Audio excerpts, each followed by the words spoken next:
دیکھیے 2-3 دن سے باقاعدہ ایک اعلان کیا جا رہا تھا وہاں مولانا توقیر رضا کی طرف سے کہ بھائی جمعہ کو فلاں جگہ اکٹھا ہونا ہے، وہاں سے ہم ڈی ایم کے یہاں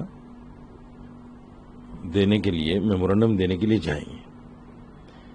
جب شاشن پرشاشن کو پورا پتا تھا کہ توقیر رضا کی بات پر ہزاروں لوگ اکٹھا ہوگا، یہ سب کو پتا ہے کہ ان کی بات پر اکٹھا ہونا طے ہے، تو پہلے ہی آپ نے انتظام کیوں نہیں کیا بھائی؟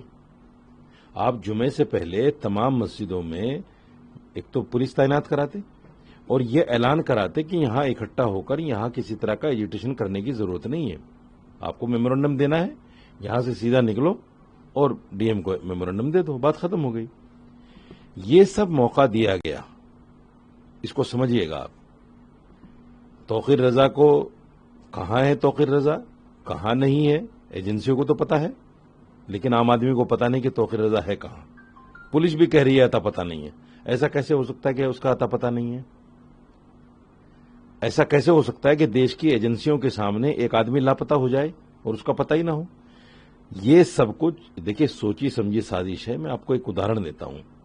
سہارنپور میں جامع مسجد نماز کے بعد میں ایک نوجوان اکیلا بالکل، اس نے آئی لو محمد کی ایک تختی اٹھائی، ایک پرچہ اٹھایا، ایسے بس اس کو اس طرح سے گھسیٹا جیسے آتنکوادی کو گھسیٹتے ہیں، اور کیا کہا جا رہا ہے کہ آئی لو محمد صلی اللہ علیہ وسلم پر کوئی ایف آئی آر نہیں ہے، یہی کہا جا رہا ہے نا۔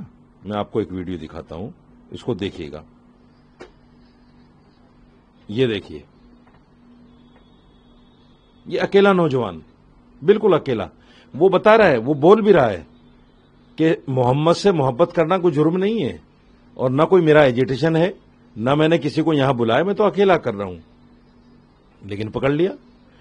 سوال یہ ہے کہ کانپور میں جو کچھ ہوا عید میلاد النبی کے موقع پر، وہی سڑک جس سڑک پر آئی لو محمد صلی اللہ علیہ وسلم کے پوسٹر لگے، بینر لگے، اسی سڑک سے رام نومی کا جلوس بھی نکلتا ہے، کسی کو کوئی آپتی نہیں ہے۔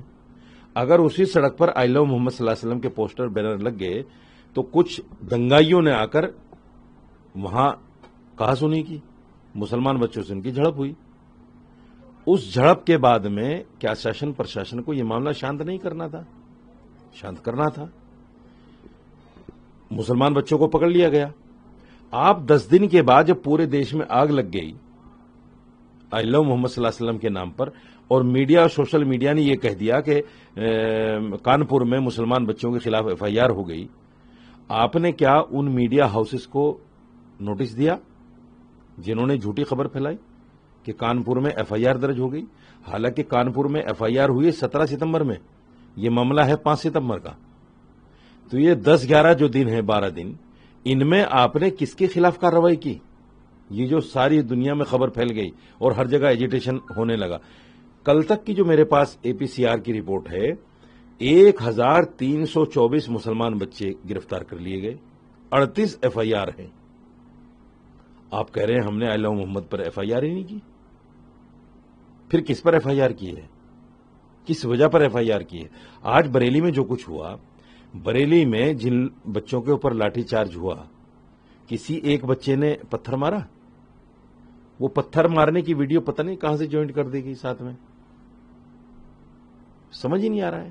وہاں آپ دیکھیے اس ویڈیو کے اندر صرف جوتے اور چپل ہیں، پتھر نام کی کوئی چیز نہیں ہے۔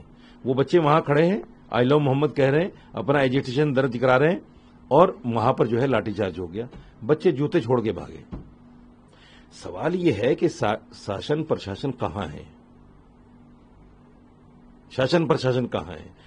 ایجنسیوں کے پاس تو انپٹ ایسی بھی ہوتی ہے کہ آنے والے 2-4 دنوں میں ہونے والا کیا ہے، وہ ایجنسیاں کہاں ہیں؟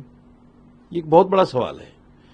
کہیں ایسا تو نہیں کہ یہ سارا جو کھیل ہے بہار چناؤ کو لے کر، فلاں چناؤ کو لے کر ایک ماحول بنانے کے لیے تیار کیا گیا ہو؟